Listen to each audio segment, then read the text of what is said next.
This is Boston Lanka News, bringing you news, views and entertainment from Boston and USA. I'm Vayoni Dimel.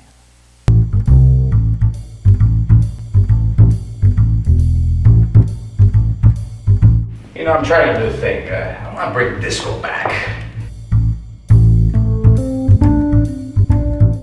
Go. No. Interesting. Wow, that sounds really, really awesome. Sujewa Ekanayake is a New York-based Sri Lankan origin independent filmmaker and distributor. He is known for writing, producing and directing the feature-length fiction films Date Number 1, Wild Diner and his latest film Breakthrough Weekend. Shoot some video. Police people, get out of my room! It's all right. Everything's cool. Private investigators, official business. In addition, he has produced and directed many feature-length documentaries. Ekanayake is an advocate for independent film production and self-distribution. He promotes multi-ethnic casting and using multi-ethnic crews during productions. Sujewa, you have a premiere of your latest film Breakthrough Weekend coming up in June. My understanding is it's a film about a New York City detective. Talk about the film. Just give us a little bit about the storyline. Sure, glad to. Thanks for the interview opportunity, Boston Lanka. The film is about a New York City detective and his assistant who one weekend they wander through New York, and the assistant is depressed. The detective has his own brand of philosophy, and while they go through solving their cases this one weekend, they go back and forth about various issues related to life. And they solve about 3 or 4 cases.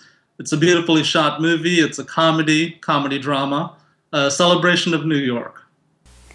Could you share how you began an interest in filmmaking? How all that started? Well, thousands of years ago. No, when I was in high school a long time ago, I looked at my skills and interests, and I looked at what I could be doing with my life. And becoming a filmmaker seemed like a good way to spend one's life, a good challenge, good way to develop certain skills, a good way to be creative and entrepreneurial. And so I looked at all the options available, and I chose becoming a filmmaker as the path for life. You are, of course, a Sri Lankan origin. Can you tell a little bit about your background? Sure. I was born in Sri Lanka. I moved here to the United States when I was 12, and I grew up in Maryland. There's a large expatriate community in Maryland, and we've always kept in touch with Sri Lanka. I visited a long time ago in '89 during the second JVP war, and but I haven't been back since. I've been busy developing my career, but I have family that lives there and we're in touch on a regular basis. I plan on visiting soon, now that peace is upon Sri Lanka. I think I was born in Kandy or Kagala, I'm not sure. I would have to ask my dad. I grew up in Rambukkana. Anyways, I made one easy mistake. I'm not a bad person.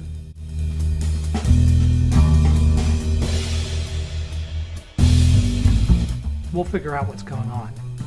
You're having a film festival, Breakthrough Festival, and some of the Sri Lankan filmmakers are also taking part, like Budi.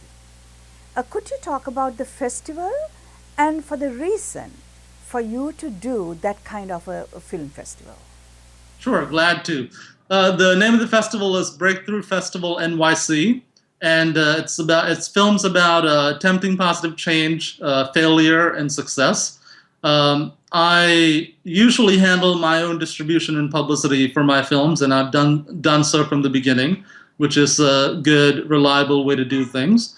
So when I knew this film would be finished about the middle of this year, I planned a week-long run, or possibly longer, in New York at a New York City theater.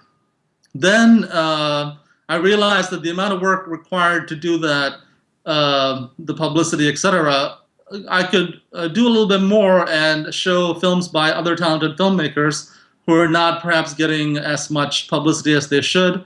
And I've always had a plan to work with Sri Lankan filmmakers, work with the Sri Lankan art film industry, inform Americans more about what's available, especially in a city like New York. I think it would work well because this is one of the great movie-going cities in the world. It's almost like there's a film festival every day here. I had been in touch with Budi Kirtasena, who did Mata and Milesoya and a bunch of other films, well-known, talented, respected filmmaker in Sri Lanka.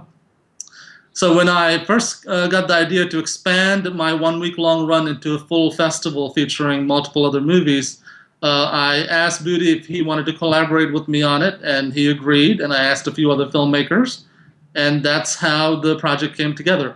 Right now, the festival features my new film, Breakthrough Weekend, doing a 1 week long run, and filmed by an American filmmaker named Chris Hansen. This is his third feature. It's well reviewed. It's called Where We Started. That's doing another 1 week long run. The core aspect of my film festival will be 1 week long runs, which is something unusual for film festivals in America. Usually it's just one night screenings.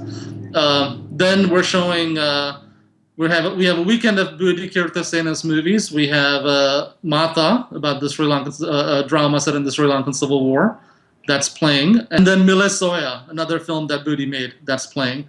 And the other feature films are Little Fishes by Alexia Anastasio and Resurrection of Sirius Rogers by Angela Bell. I believe that's all. There's 6 features and 2 shorts at present. We might add more shorts. As an indie filmmaker, what are the challenges you have faced in making this film, Breakthrough Weekend?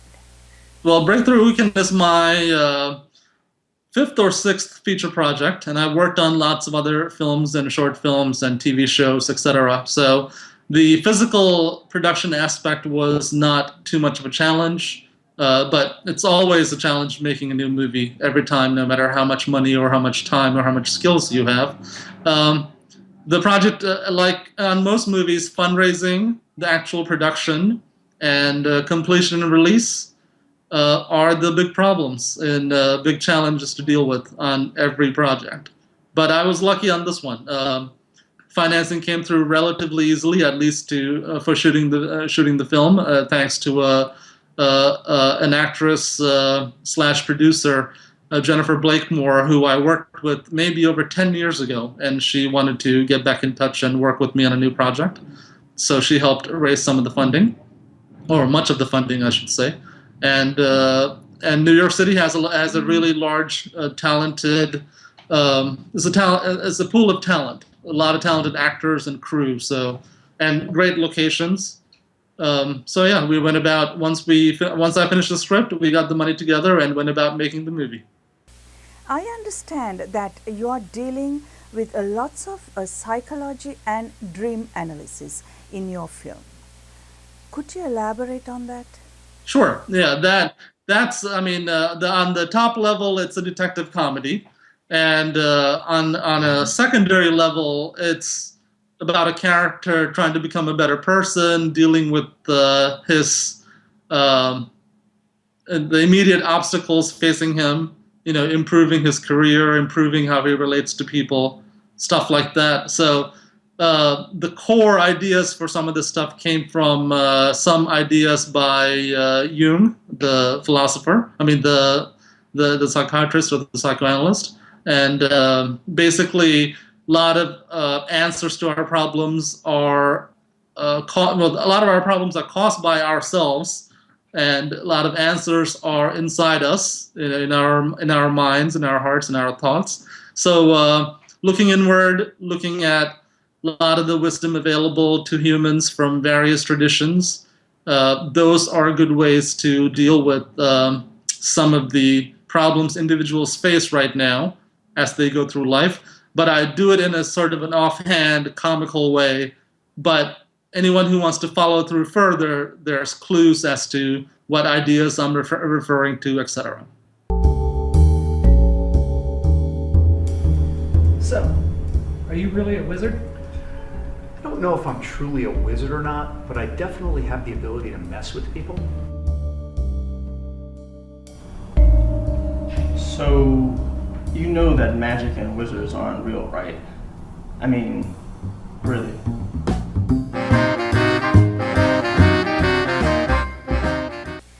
There is a nice review by filmmaker Rick Smith. A breakthrough weekend by Brooklyn-based indie writer-director Sujewa Ekanayake is very funny, exceedingly interesting and entertaining. It's amazingly the hilarious spiritual advice offered in core scenes actually transcends itself, supplying effective solutions to our often stuck modern lives. That's very positive review. Very happy, and I'm ready. I'm getting ready to deal with any negative responses also. So the positive ones are cherished, and the negative ones we will deal with in a professional, pragmatic manner. Very happy to get that review from Rick Schmidt. He's made over 25 films, and he's written books about filmmaking. His films are available through Fandor. I don't know if that's available in Sri Lanka, but certainly in the U.S. And I showed Rick a rough cut of the movie, and he gave me some pointers and gave me his overall take on the film. And so far, I'm happy about how things are going.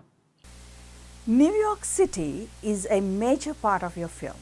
What is the significance of the New York City, and why you decided to make the film about a New York City detective? I moved to New York about 4 years ago, and I should have moved here sooner. It's an epic, massive, 9 million people living, history, variety. You could literally make 1 million movies about New York and not run out of things to make movies about. It's a colorful environment. It offers up many possibilities for storylines and characters. Virtually anything that you can think of, you could set in New York, and people would go, "Yeah, I've seen something like that." You know, that's reflective somewhat of New York. Also, it's a diverse metropolis, and people get along generally. And I think New York is a testament to some of the positive things humans can accomplish when we put our minds to it. So it's a good space for me to work in. Oh no, we really hope you can help us. You came highly recommended. Great. So what's the problem? How did you manage to shoot in New York City? There are liability issues, security issues, etc., etc. Well, New York, depending on how you're shooting, New York is a very friendly place to film in. New York has always gone out of its way to accommodate filmmakers.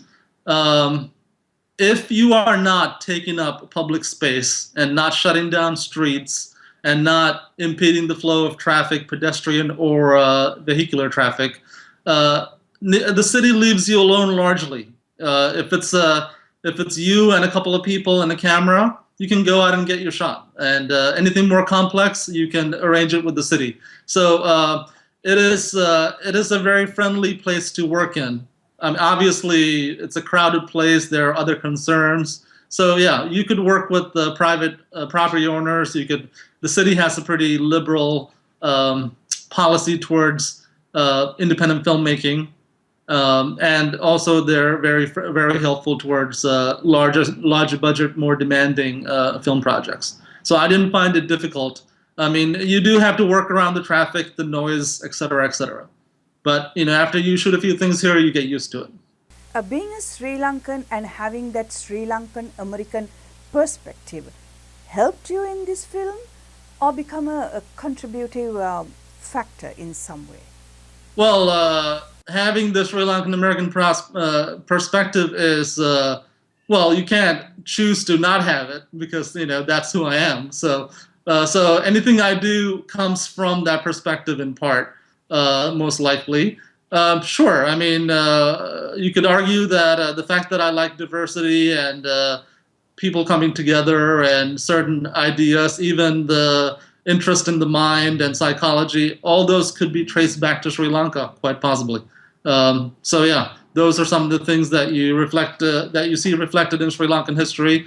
a multi-ethnic, multi-religious, and also we have atheists and agnostics, a no-religious nation, and also, a lot of Buddhism looks into the mind, the deeper aspects of Buddhism, which is how I learned about as a kid that paying attention to your thoughts and looking at how things come together is useful. And so I would say you could trace significant idea contributions from the Sri Lankan experience to this film. Do you have any plans to do a Sri Lankan based story in USA? Yeah, I have those stories all the time. And I plan on, Breakthrough Weekend is going to be one of 60 films about New York City, and that are set in New York City, that are part of a larger project called the 60 NYC Comedies, or the New York City Chronicles. And some of the main characters on some of those features will be Sri Lankan Americans or Sri Lankan immigrants, etc. In my movie Date Number One, which I shot for literally no money, like in 2004, there's a short story where the lead character is a Sri Lankan immigrant, and that's available through Vimeo for those who have access to Vimeo. Google Date Number One Vimeo, and you will see it. It's the last story in the film. Plus, I would like to do some filming in Sri Lanka. There's some ancient, sword and sandal spectacles, some war movies, and also some realistic modern day movies that I would like to shoot in Sri Lanka. So those are in the works very slowly. Can you talk about some of your favorite filmmakers that inspired you? Sure, yeah. When I discovered independent filmmaking, in America and filmmaking, there are many ways you could go. You could try to go the Hollywood path directly. That'll unique set of challenges, and it's a unique kind of work. You can do purely independent. You can do purely art. You can do underground. You can do independent with mainstream access, etc., etc. The type of independent work that I'm doing I discovered it by learning about Spike Lee back in 1989, I believe, when he had Do the Right Thing come out. And so Spike Lee has been an influence. He influenced. He brought up a new voice in American cinema and made some great movies, Do the Right Thing, Malcolm X, etc. And then I learned about one of his peers from film school days, Jim Jarmusch. He's probably my favorite American filmmaker. He has a new movie out called Only Lovers Left Alive. It's a vampire romance. And my favorite movie of all time, maybe Mystery Train. It's a Jim Jarmusch movie about several immigrants in Memphis on one night. Then there's, I like the movie Amelie. There's a lot of movies that I like. A lot of independent and foreign stuff. A lot of American stuff. A lot of Hollywood stuff I'm not really too into. Kind of formulaic.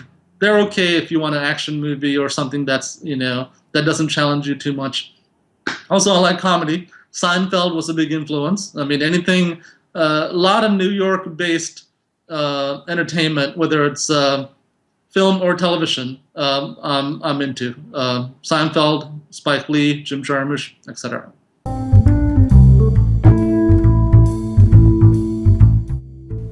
This is Manhattan. You can't have llamas in your apartment. Is it a seeing eye llama by any chance? Hey, ease up, Easy Rollins. That concludes our news edition. We meet you again with another news edition of News, Views and Entertainment from Boston and USA. Till then, goodbye.